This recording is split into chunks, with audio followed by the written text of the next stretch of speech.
Hello, everyone. Today, I will be presenting my final presentation and project for my Constitutional Political Canada class. I will be presenting on Section 2B, Freedom of Expression and Corporate Power, posing the question, is freedom of expression truly free in a corporate-owned media landscape? So Section 2B of the Charter of Rights and Freedom guarantees the right to freedom thought of belief, opinion, and expression. Yet in practice, the platforms and institutions through which this expression is exercised, television networks, newspapers, and digital platforms, are owned and regulated by private corporations, not by the state. This raises a critical tension. If the right to free expression is only protected from government interference, what happens when private entities become the primary arbitrators of speech? So today I'm graciously joined by a few of my colleagues, Aaron, Tyler, and Ethan, who are also want to dive deeper into this topic and are willing to let me teach them. So thank you to all of you for joining. So a quick table of contents of what we're going to be covering today. So an introduction, which I just covered. We're going to go into Section 2B of the Charter, what the law protects and what it doesn't. Then we're going to dive into corporate control of communication and who owns the media and why that matters. Then we'll move on to market pressures in speech, how profits shape what we see and hear. Then we'll dive deeper into three case studies, which I think are important to the topic. So some real examples are the Keekstra case, Google, and Meta cases. Then we'll dive deeper into some legal gaps on why the charter doesn't apply to private platforms, some solutions on what we can do to protect the expression. I'll post some discussion questions, and then we'll wrap up with a conclusion. So to start, I want to pose a quick question to you guys. Is anyone familiar with Section 2B of the Charter of Rights and Freedoms? I mean, I know you guys aren't political science students, but I'd be interested to hear. Not no. No? Okay. So Section 2B of the Charter provides that everyone has the following fundamental freedoms: freedom of thought, belief, opinion, and expression, including freedom of the press and other media of communication. The Supreme Court of Canada has interpreted this provision broadly, as seen in the Irwin Toy v. Quebec case, which held that any activity intended to convey meaning is protected unless it is violent. However, this protection is only triggered when the state is the one interfering. Private corporations are not held to the same standard. So what this means is that while the charter restrains governmental censorship, it does not prevent, Facebook from banning users or Google from removing political content. In a world where our primary public spaces are owned, this creates a gap between legal theory and social reality. So the problem, the power, the influence. Today, communication infrastructure is dominated by private actors. Social media platforms, telecom giants, and media conglomerates are now the gatekeepers of public discourse, yet they are not subject to the same democratic responsibilities as governments. These private actors decide what content is visible, which accounts are promoted and banned, and whose voices are amplified or silenced, all outside the scope of Section 2B. The growing privatization of speech raises some serious concerns. If the public debate increasingly occurs on private platforms, but those platforms are governed by opaque and profit-driven policies, can we truly say we have freedom of expression? When corporations exercise state-like power without state-like accountability, our democratic foundations are at risk. So I just want to pose a quick question to any of you. Have any of you ran into this issue where you've had a post online that's been taken down, or you've seen someone's political views get kind of hushed by Facebook or Instagram, or have you seen anything like that? Never have experienced this myself, but definitely have seen it within some influencers who like to express their opinions that may be seen as radical to some parties, and then their opinions get shut out or blocked. So with that, do you believe that it should be up to either Instagram, Facebook, Google, whoever was monitoring that? Do you think it should be up to them to decide that that was too radical to share, or it should be covered under Section 2B, freedom of expression? Probably should be covered under Section 2B. Okay, interesting. I agree. I agree. So moving on. So media ownership in Canada. So media ownership in Canada is highly concentrated. Companies like Bell, Rogers, TELUS, Chorus, and Postmedia control the vast majority of broadcast, telecom, and print media. This gives them significant power to shape public discourse, not just through what is published, but through what is omitted. Editorial decisions reflect not democratic initiatives, but market ones. So, according to the Canadian Media Concentration Research Project, these five corporations that I just mentioned dominate access to both information, infrastructure, and content. In this environment, dissenting views struggle for airtime. Alternative narratives are marginalized, and citizens are left navigating a curated reality, one that prioritizes shareholder returns and civic responsibility. So these are all profit driven organizations. So they will do whatever is in their best interest to make money. It's not more about democratic values of everyone gets a say. It's more they're there to make money, and that is their only goal. They will censor what they need to censor, which is really unfair, especially in such a social media driven society that we have now. I mean, everyone has access to the internet, everyone's on their phones, and that's mainly how people communicate now. So being hushed by these big companies for your personal views is undemocratic and is unconstitutional. So we're going to move into market censorship. So profit over public interest is what I just mentioned. So corporate control of media doesn't always manifest over censorship. Often it takes the form of what we call market censorship. Decisions based on profitability rather than principle. Investigative journalism, especially when it challenges corporate interests or dominant narratives, is expensive and risky. Consequently, it's also increasingly rare. This logic extends to the algorithm on digital platforms. Sorry. So content that generates outrage or engagement is promoted. Nuanced or critical analysis is often buried. So this is not a conspiracy, it is a predictable outcome of an economic model that monetizes attention. In such a system, free expression only exists insofar as it's profitable. So these people that post, if their posts gain, 1 million views, they're going to be promoted more often than the post with one view. So you're not going to see the lower views more often. So moving on, we're going to dive into the Bell Media layoffs 2023.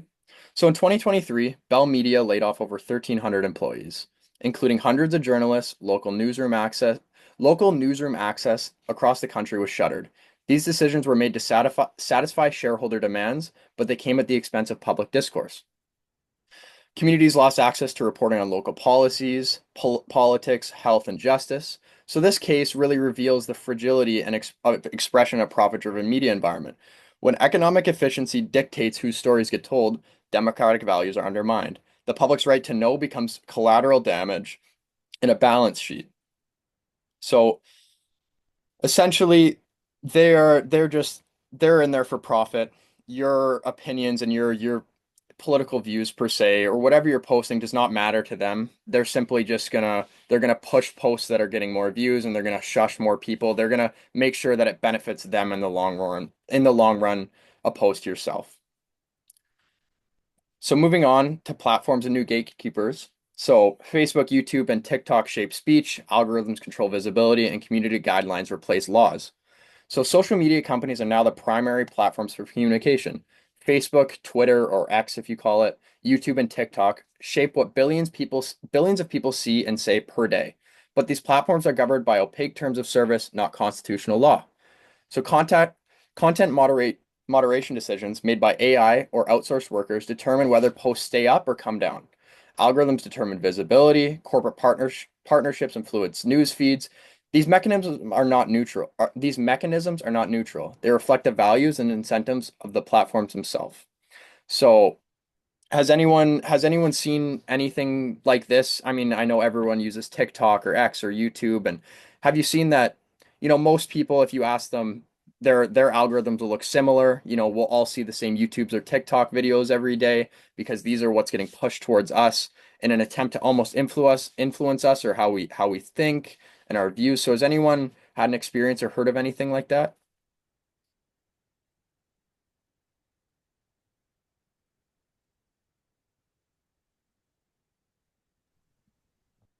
So I can share a little bit of a personal experience. I mean, I know you guys are staying a little quiet, but so I was talking to my brother and there was a during the recent election, and we were no, we were both seeing very similar videos pop up on our feed about, the Trump administration and all of their rallies and blah blah blah, but we weren't seeing anything about Kamala.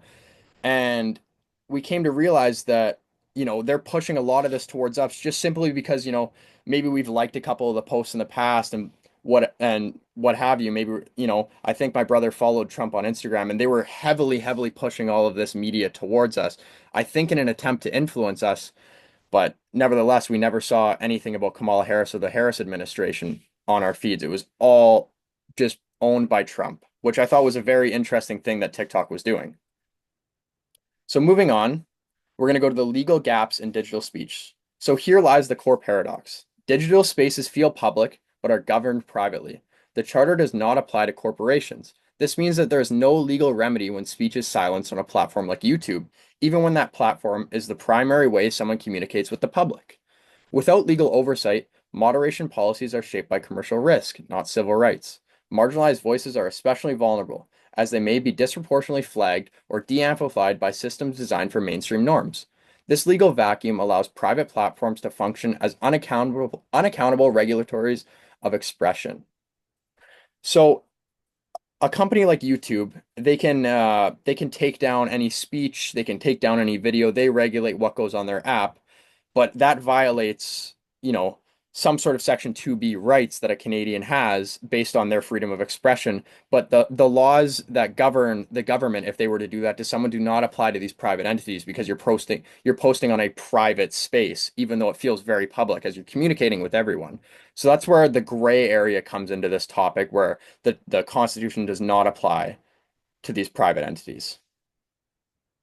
So moving forward, we're going to dive into the first case study. So RV Keekstra was a landmark case in Canadian Constitution. So we'll dive right into this case and we'll tie it into the relevance of how it applies to Section 2B and corporate power and the topics we've been covering today. So given a little backstory, James Keekstra was a high school teacher in Alberta. He was charged in 1984 with promoting hatred after it was discovered he had been teaching his students that Jewish people were evil and a part of a global conspiracy. His teachings violated Section 319(2) of the Criminal Code, which criminalizes the willful promotion of hatred against an identifiable group. Keekstra challenged the law under Section 2B of the Charter, arguing that his conviction infringed on his freedom of expression. The Supreme Court of Canada, in a deeply divided ruling, agreed that Keekstra's expression was indeed protected under Section 2B. However, the majority upheld the law as a reasonable limitation under Section 1 of the Charter. The court emphasized that the protection of a minority group from harm was pressing and substantial objective, and that limiting hate speech served the broader values of dignity, equality, and public order. So this case is significant because it acknowledges that expression, even deeply offensive or dangerous expression, falls under protection of the Charter, but it also affirms that certain harms can justify limitation. This framework is now mirrored, implicitly or explicitly, in the moderation policies of major social media platforms. Facebook, YouTube, and TikTok regularly remove or suppress content deemed hateful or discriminatory. However, unlike Keekstra, these decisions are not subject to judicial scrutiny or public justification. So this raises important questions. In Keekstra, the court balanced individual rights against collective harms through an open legal process. On social media platforms, the balance is struck privately, often in an algorithm, and typically without explanation.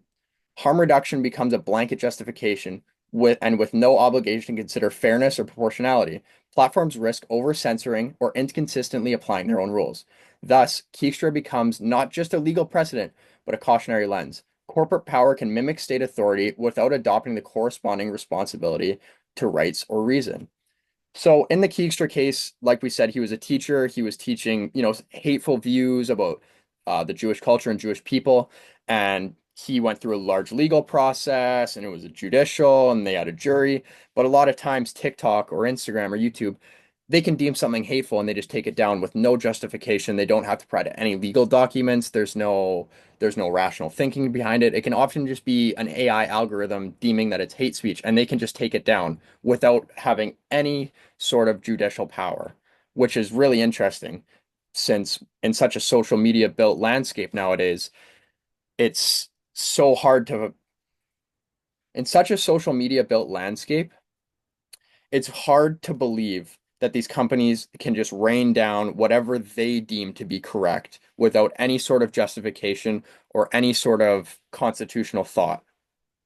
So that's a very interesting case leading in.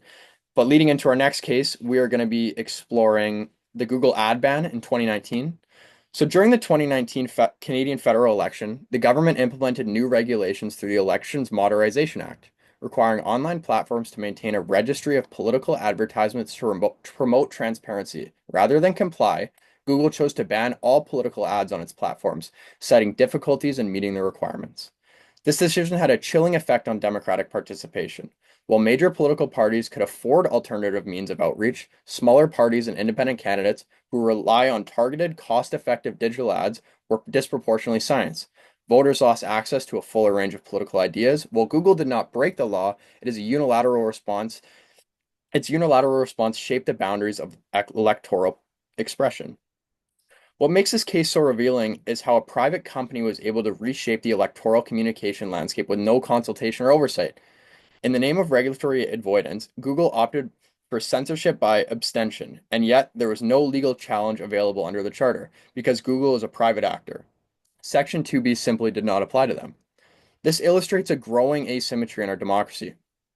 Private platforms now play a public role, but without public obligations. They are now they are new infrastructure of elections, yet are under no duty to support democratic engagement. This undermines not only expressive rights, but political equality itself. If access to speech is mediated by corporate convenience, then democratic participation becomes conditional, not on citizenship, but on corporate risk calculations. So we can see that with this Google ad ban, I mean, we were all a part of the 2019 federal election in Canada. We could see the effects and how a Google ad ban to a small political party could really hurt them in making a political outreach and spreading their views of their party. And it makes it so that the bigger parties, like the liberals, they can reach a broad audience and they can reach their target audience very simply. But these smaller independent parties have a much tougher time. They don't have as much outreach, they don't have as much resources. So Google is really manipulating the voter turnout and they're manipulating the election results with this. But again, they're not subject to any Section 2B. They're not subject to any charter implications. It's just a private entity and they say they can do what they want. So moving on to case study number 3, we're going to go to Meta and Bill C-18 in 2023. So in 2023, Parliament passed Bill C-18, an online news act, which mandated that major tech companies such as Meta and Google pay Canadian news publishers for hosting or linking their content. The law was intended to support Canadian journalism, which had suffered financially as advertising dollars migrated to digital platforms. Meta, however, chose to block all news content on its platforms rather than comply with this. This decision has wide-reaching effects. Millions of Canadians were cut off from access to domestic journalism, particularly those in rural or underserved areas where social media is a primary news source. Small and independent media outlets lost critical traffic and revenue. The platform's decision undermined the legislation's democratic goal to strengthen journalism and to enhance access to credible news. So what's crucial to note is that this was not a legal violation. Meta, as a private actor, exercised its property rights to avoid regulation. But this raises a larger question. Should a platform that functions as a national news distributor be allowed to silence public interest content without consequence? So Meta's decision was not a policy disagreement, it was a demonstration of power. It showed that a single corporation could hold a national legislation hostage by threatening access to information. This is not merely a business strategy, it is a direct interference with the public sphere. When corporate decisions can override parliamentary intent and democratic access, freedom of expression is no longer shaped by law, it is shaped by leverage. So, all these cases together, they reveal a structural contradiction in Canadian constitutional law. The Charter enshrines expressive freedom, but the actual architecture of modern expression is governed by corporate discretion. Without reform, our most vital public conversations will remain subject to the rules, interests, and bottom lines of private power.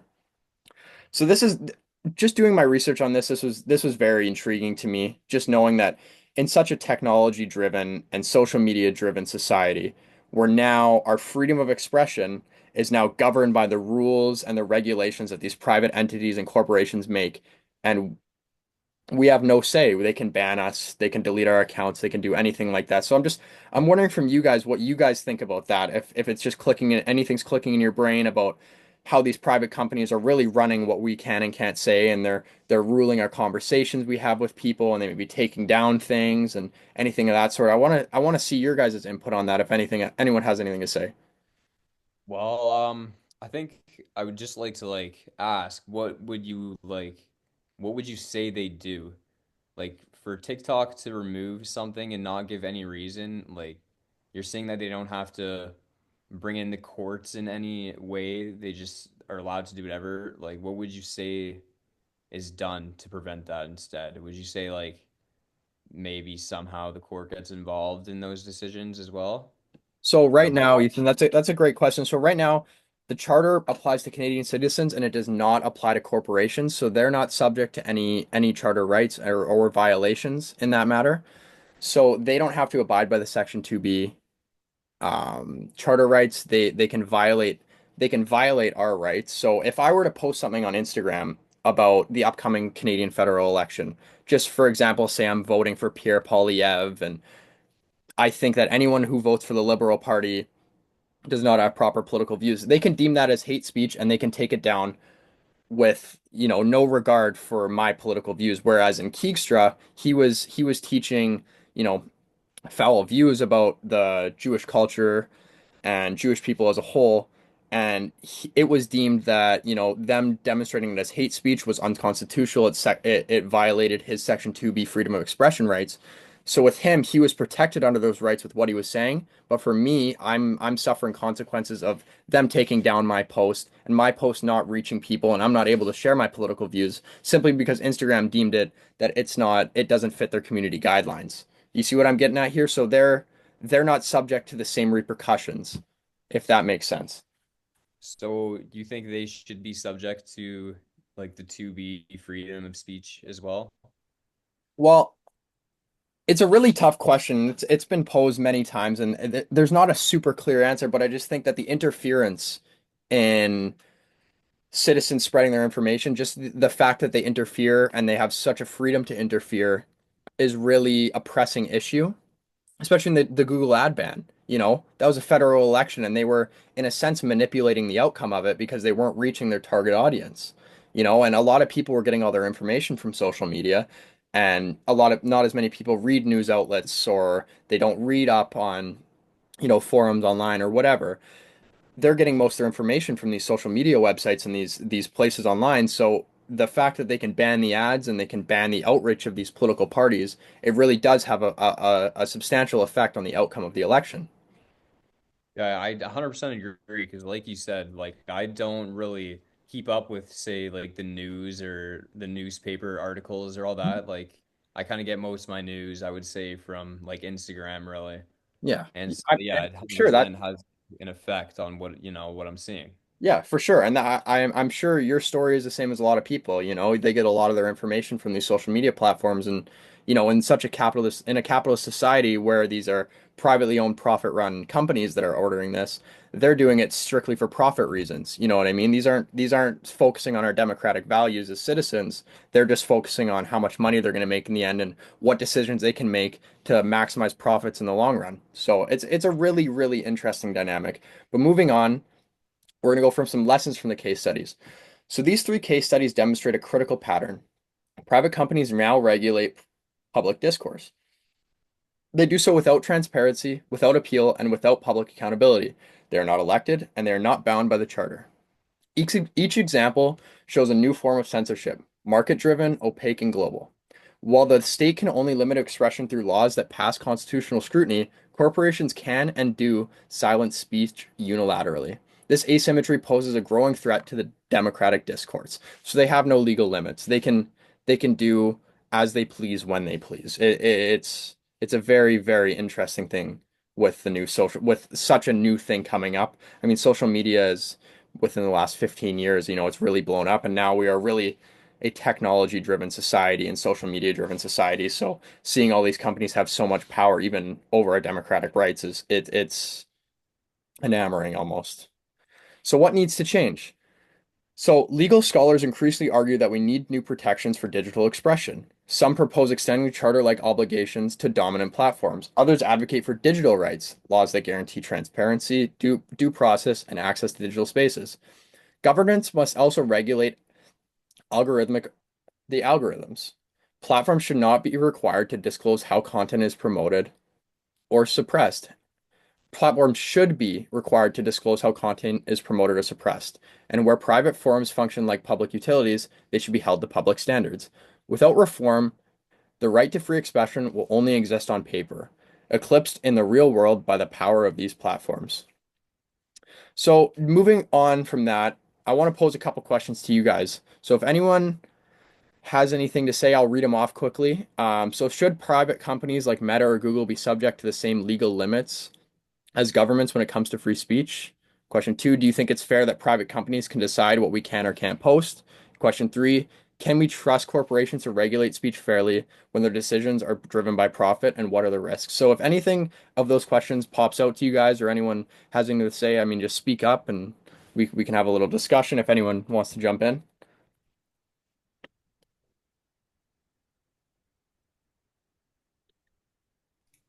Yeah, so for question three, with the can we trust the corporations to regulate speech fairly? I don't believe so, really, because they're mostly, like you said, driven for profit rather than for actually like giving like actual information. So I don't really believe we should trust the corporations themselves. I wholeheartedly agree with that. Now, just diving a little deeper on what you're saying. So, what do you think the risks are with that? Like, what do you think? What do you think is at risk if we did trust the corporations just because they are purely profit driven? So they could like if they want to, they could prioritize content that generates more like engagement purposes, which would increase their profit margins. And those posts that they'll push out could also lead to misinformation because it's not regulated, as well as like could cause public outrage and stuff like that. Although it's driving engagement, so it's increasing their profits. Yeah. So you think that any other post would get sort of hushed or put deep in the algorithm just in order to get this post that's getting a lot of engagement up to the top, just to get more engagement on their platform, more followers, more this, more that, anything that's driving money into their platform. Yes, exactly. That's exactly what I'm saying. Yeah. Perfect. Yeah. No, that's a great answer. Does anyone else have anything? Yeah, question two. Do you think it's fair that private companies can decide what we can and can't post? I don't think it's entirely fair. However, I do think it's necessary. Okay. There's definitely a lot of weird people in this world, and they definitely have to manage harmful content. Uh, Although I definitely think it should be done transparently without bias. Um, Saying that, I think there should be absolutely no political discussion on any kind of platform like Instagram, Facebook, and all that. I mean, I agree with what you're saying. I think, political conversations, especially from the leaders of the party, maybe Instagram isn't the most suitable platform to be doing that on. Maybe there's more professional ways that that can be taken care of. But I do agree with you that, there needs to be some sort of regulation on what people post. You know, like you said, there's a lot of interesting people in this world and a lot of people say a lot of different things. Um, they can post whatever they want, but I just think the fact, I mean, just to steer your question, your answer a little bit, the fact that they can choose to regulate reasonable posts about political views, or they can push a reasonable post that has nothing to do with hate speech, and they can dive it deep in the algorithm with no outshowing on their platform just to push whatever a post that has a million likes, just to promote that and get an engagement with that. I think they can really manipulate how people think and what people see. And in the long run, it'll really change people's ways of thinking and really just manipulate manipulate their following to think the way that they want them to think. And I think that's a very dangerous thing. For sure, I agree. Yeah. Well, does anyone else have anything just quickly before we wrap up? I'll just touch on the question one there. I would say that for sure, like companies like Google and Meta should be subject to the same legal limits as governments when it comes to freedom of speech. Mhm. Just because like otherwise, like it's not really fair. They get to declare what they consider freedom of speech and not. and they're just taking away basically other people's freedom of speech. Yeah, they're taking away their expression rights. If I want to express how I feel about a certain thing, I should be able to do that without consequence. And that's where they come in as private actors, where they're not subject to it. They don't have to go through any judicial review. They don't have to be subject to charter rights. They don't have to be subject to any of it. They can just remove my post and send me a little email saying it violated the community guidelines, and then that's it. There's no other pursuit after that. So it's a very interesting thing that in such a social media driven society, I can't say what I believe without worrying about a consequence of a big private actor. But with that, Ethan, you guys, thank you for the participation. I think that was a great presentation. And, just thank you guys for coming out and participating. I hope you guys learned a lot, and we'll wrap it up there. Yeah, thanks a lot. Definitely Yeah, that learned was a very lot good today. information. Yeah. Thank you very much, Hugo. Thank you very much. Very well done.